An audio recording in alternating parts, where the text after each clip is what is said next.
Baik, Assalamualaikum warahmatullahi wabarakatuh. Perkenalkan, saya Siva Nurmaulida dan RP 5017231016 dari kelas Analisis Data Digital Geofisika A. Saya akan mempresentasikan terkait sampling dan aliasing sinyal serta simulasi dari dua sinyal. Oke. Outline-nya itu yang pertama ada introduction, kedua sampling, ketiga Nyquist-Shannon theorems, yang keempat aliasing, kelima simulation and result, dan keenam itu conclusion.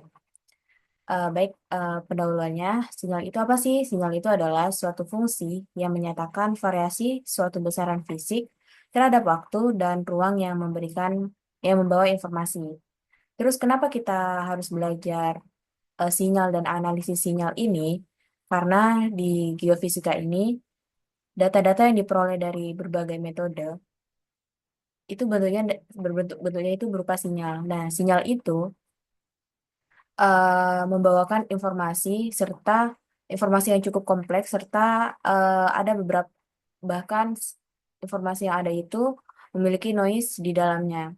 Selain itu, dalam pengolahan datanya juga kita juga harus tahu sinyal dalam mengolah spektrumnya, terus analisis frekuensinya, seperti itu. Terus di sini sinyal itu ada dua, yaitu ada sinyal kontinu dan diskrit. Di sini ini ada sinyal waktu kontinu atau yang disebut dengan analog. Jadi sinyal itu memiliki nilai di setiap waktunya. Contohnya itu sinyal sinus dan kosinus. Terus ada sinyal waktu diskrit, di mana sinyalnya itu hanya ada pada waktu tertentu saja. Sinyal yang nilainya itu hanya ada pada waktu tertentu saja. Contohnya itu adalah sinyal hasil sampling. Terus representasi sinyal. Representasi sinyal itu dibagi menjadi tiga. Yang pertama itu ada time domain, kedua ada frekuensi domain, dan ketiga itu ada time frekuensi domain. Jadi untuk time domain itu grafiknya itu berupa amplitude versus time yang biasanya digunakan untuk mendeteksi perubahan yang mendadak, pulsa atau tren. Terus kalau frekuensi domain itu diperoleh melalui Fourier transform yang menunjukkan seberapa besar tiap frekuensi dalam sinyalnya, yang bentuknya itu berupa amplitude versus frekuensi. Terus ada time frekuensi domain yang biasanya representasi sinyal ini digunakan pada sinyal non stasioner di mana frekuensi berubah terhadap waktu. Ini ada contoh di sini. Ini ada eh, time domain yang representasi sinyal di time domain, terus ini di frekuensi domain. Terus kita masuk di sampling. Jadi sampling itu adalah proses mengubah sinyal kontinu menjadi diskrit dengan mengambil nilai pada interval waktu yang tetap. Terus kenapa kita harus menyampling data atau menyampling sinyal? Karena dalam komputer serta di sistem digital itu hanya membaca data diskritnya saja. Terus di sini ada key konsep dalam sampling ini. Yang pertama itu ada FS sampling atau sampling rate. Jadi itu merupakan jumlah sampling yang diambil per detik ketika mengubah sinyal kontinu menjadi diskrit. Misal 1 Hz. Jadi 1 detiknya itu ada satu sinyal yang diambil. Terus jadi semakin tinggi fs-nya, maka semakin banyak sampling per detiknya.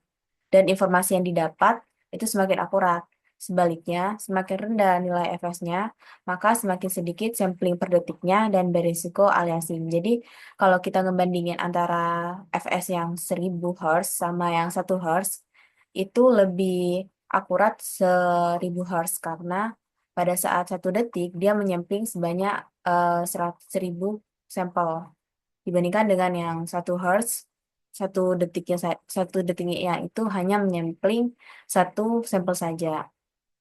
Terus yang kedua itu ada TS atau sampling interval. Jadi TS ini merupakan jarak waktu antara dua sampel berturut-turut. di mana TS ini memiliki hubungan yang berbanding terbalik dengan sampling rate. Semakin besar TS-nya, maka samplingnya lebih jarang dan bisa melewatkan detail informasi penting. Sebaliknya, semakin kecil nilai TS-nya, maka samplingnya itu lebih rapat dan hasil sinyal yang dihasilkan itu semakin akurat. Misalkan fs-nya itu 1100 Hz. Maka TS-nya itu kan 1/1000 yaitu 0,01 milidetik. 0,01 detik. Dibandingkan dengan yang fs-nya itu 5 Hz, jadi TS-nya itu kan 1/5, yakni 0,2 detik. Tuh. Selanjut ada Nyquist-Shannon Theorems. Jadi di sampling ini ada sebuah teorema, yakni Nyquist-Shannon yang berbunyi, untuk merekonstruksi sinyal kontinu secara sempurna, frekuensi sampling harus minimal 2 kali frekuensi tertinggi dalam sinyal tersebut. Jadi ini ada formula matematisnya di mana Fs atau frekuensi samplingnya itu harus lebih besar sama dengan 2 kali frekuensi maksimumnya. Di mana teorema ini menjelaskan terkait seberapa sering sinyal kontinu harus disampling agar bisa direkonstruksi tanpa kehilangan informasi. Sinyal bisa direkonstruksi sempurna jika sampling rate-nya itu lebih dari sama dengan 2 dari frekuensi tertinggi sinyal tersebut. Misal di sini ini ada sebuah contoh sinyal dengan hasil rekonstruksi sinyal. Di atas ini merupakan sinyal asli yang disampling secara tepat, di mana frekuensi samplingnya itu lebih dari frekuensi maksimumnya. Sedangkan yang di bawahnya ini samplingnya itu lebih rendah dari 2 kali frekuensi maksimumnya, sehingga ketika kita tarik eh, berupa sinyal diskrit, dia malah tidak merepresentasikan sinyal aslinya itu. Di sini ada note bahwa ketika kita menyampling tepat pada 2 kali frekuensi maksimum, itu bisa memungkinkan eh, terja bisa memungkinkan kesalahan visual atau rekonstruksi karena terkadang ketika kita menyampling, samplingannya itu tepat pada interval yang sama, bukan bukan pasti. Jadi nanti pada saat mensampling, itu samplingannya itu pada waktu yang sama, runtutan waktu yang sama. Jadi bisa saja dia tersampling di titik yang sama. Misal di nol, di sumbu Y0 pada samplingan X itu. Terus di sini ada aliasing. Jadi aliasing itu apa sih? Aliasing itu adalah kesalahan dalam merepresentasikan sinyal akibat sampling yang terlalu rendah sehingga frekuensi tinggi dalam sinyal asli tampak seperti frekuensi rendah sehingga mengakibatkan sinyal yang dihasilkan menjadi salah atau kehilangan informasi penting. Terus bagaimana aliasing ini terjadi? Jadi aliasing ini terjadi sesuai dengan teorema Nyquist tadi, yakni Fs lebih besar sama dengan 2 kali frekuensi maksimum, sehingga aliasing ini terjadi ketika frekuensi samplingnya itu kurang dari 2 kali frekuensi maksimum. Misalnya ada sinyal aslinya itu 500 Hz dengan sampling rate-nya itu 700 Hz. Nah, harusnya pada pada sampling ini kita harus menyampling frekuensi di 2 kali frekuensi maksimumnya, yakni di 2 kali 500 Hz, yakni lebih dari sama dengan 1000 Hz. Tapi di sini sampling rate ternyata 700. Nah, ini melanggar syarat Nyquist sehingga sinyal yang dihasilkan kehilangan informasi dari sinyal aslinya. Seperti ini contohnya. Terus di sini bakal dilakukan simulasi. Ada 2 sinyal, yakni sinyal berfrekuensi 10, terus ada 50 berupa sinyal sinus. Terus ada yang disampling 20 Hz, 100 Hz, dan 40 Hz. Di sini saya akan membuka MATLAB.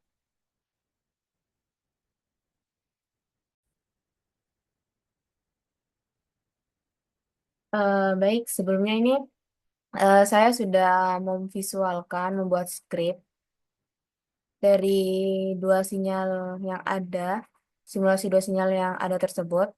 Jadi kita bakal ngeranin lagi dari awal. Jadi di sini kita input kode clear CLC dan close all, di mana ini kode ini digunakan untuk membersihkan figur awal yang kubuka, terus membersihkan workspace dan command window. Terus kita masuk ke script yang ini, di mana kita mendefinisikan ada dua sinyal nantinya, yakni sinyal pertama 10 Hz, sinyal kedua 50 Hz, dan tick on atau time-nya itu di 0 sampai 0,1 detik dengan jarak 0,0001 detik. Terus, eh, terus di sini kita masukkan kode dari sinyal asli berupa sinyal sinus, di mana di signal 1 itu menggunakan frekuensi yang 10 Hz, yang yang sinyal 2 strip on itu pakai yang 50 Hz. Selanjutnya kita bakal melakukan sampling frekuensi, di mana di sini ada 3 case yang kita gunakan. Yang pertama itu ada 20, 100, dan 40 Hz. Terus kita bakal visualkan berupa gambar grafik sinyal. Jadi kita masukin kode figur, terus for i di mana kita melakukan pengulangan dari fs case yang 3 ini, fs 3 ini. Terus fs 3 ini kita ulang sesuai 3 case. Terus di sini ada T sampel, di mana T sampel ini untuk membuat vektor waktu diskrit dengan interval berdasarkan si frekuensi samplingnya itu. Terus kita plot untuk yang sinyal 10 Hz, ada 3 pengulangan, di mana nanti sinyal aslinya itu berwarna hitam. Terus sinyal hasil samplingnya itu berwarna biru. Warna biru. Ini ada penambahan titel sama X labelnya dan grid yang diaktifkan. Terus sama juga di langkah yang sama pada plot untuk sinyal yang 50 Hz. Ini sesuai dengan di atas. Di sini plotnya menjadi 2 pada grafik pada figur pada figur yang sampingnya. Terus di sini warnanya hitam dan samplingnya itu berwarna merah. Terus kita run section.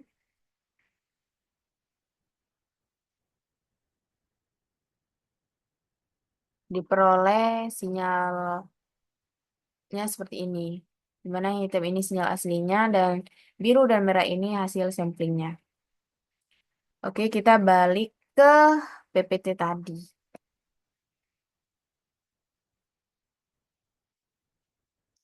Setelah kita visualkan dan kita dapat seperti ini, kita dap kita dapat mendapat kita dapat menjelaskan bahwa pada kasus yang 10 Hz, yang bagian biru ini, pada kasus pertama di 20 Hz, itu disampling pada frekuensi 20 Hz. Di mana ini sesuai dengan syarat Nyquist, yakni tepat di 2 kali frekuensi maksimumnya. Namun, ternyata tidak merepresentasikan sinyal aslinya karena samplingnya itu tidak mencapai titik tengah dan titik tengah atau titik naik dan turunnya itu. Terus di case frekuensi sampling 100 Hz itu frekuensi samplingnya lebih besar dari 2 kali frekuensi maksimumnya. Jadi ini juga tidak terjadi aliasing, di mana eh, menghasilkan rekonstruksi sinyal yang sangat halus dan akurat. Terus pada kasus ketiga, disampling pada frekuensi 40 Hz, itu juga frekuensi samplingnya itu 2 kali frekuensi maksimum, sesuai dengan syarat Nyquist, dia tidak terjadi aliasing.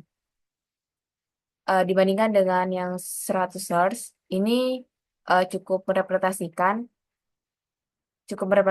ya.